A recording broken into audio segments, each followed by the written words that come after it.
মায়ের মৃত্যুর পর রক্ত শুকিয়ে যাওয়ার পূর্বে বাবার হাত ধরে বাড়িতে এসেছিল মায়ের ঘনিষ্ঠ বান্ধবী নীলা আন্টি।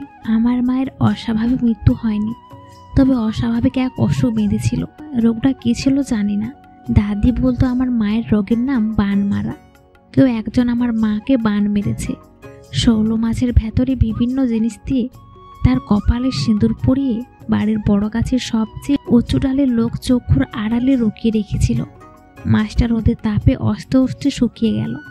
আমার মায়ের শরীরও খারাপ হতে লাগলো। মায়ের প্রথম শরীর খারাপ হওয়ার 1 মাস পর মা এক মৃত ছেলে জন্ম দেয়। সবাই ভাবলো সে হয়তো আমার ভাইয়ের মৃত্যুর কারণে এমন হচ্ছে।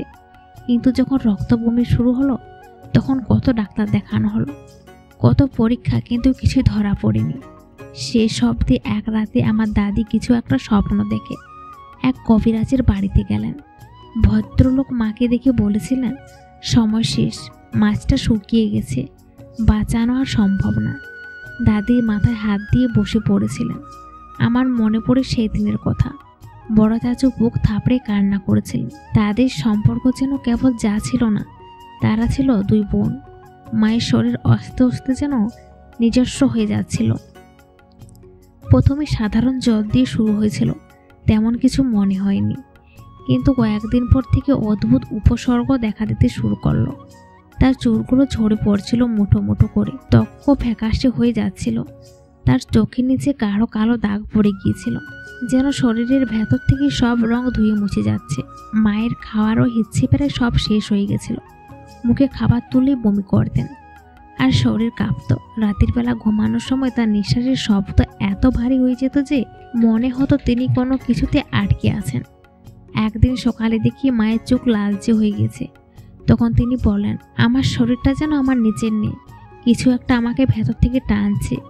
মায়ের শেষ সময়ের দিকে শরীর যেন একেবারে নিজস্ব হয়ে গেল।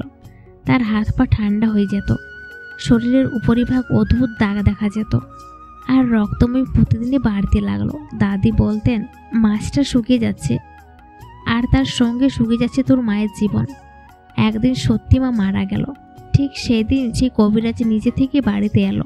নিজে গাছে না উঠে তার পোষা বানরের গাছে উঠে দিলেন। বাধ্য বানর হাতে নিয়ে নেমে এলো একটা মাছ।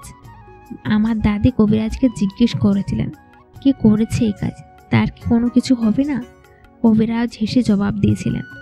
কবিরাজ হালকা হেসে বলেন, এই জগতে যা দাও তা ফিরে আসে। বানমারা লোকের জীবনে এর ফল ফিরবে, কিন্তু সময় মতো।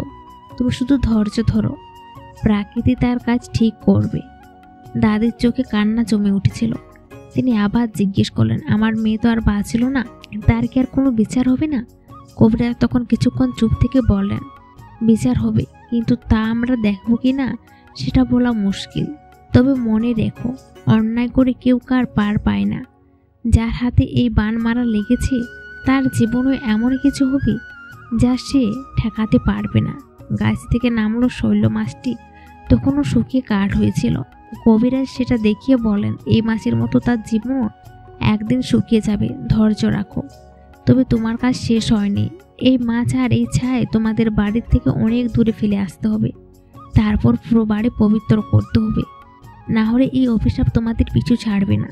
কবিরাজ মাছটার সাথে নিয়ে গেলেন। ঠিক 4 দিনের মাথায় নীলা আন্টি আমার নতুন মা হয়ে বাড়িতে এলো।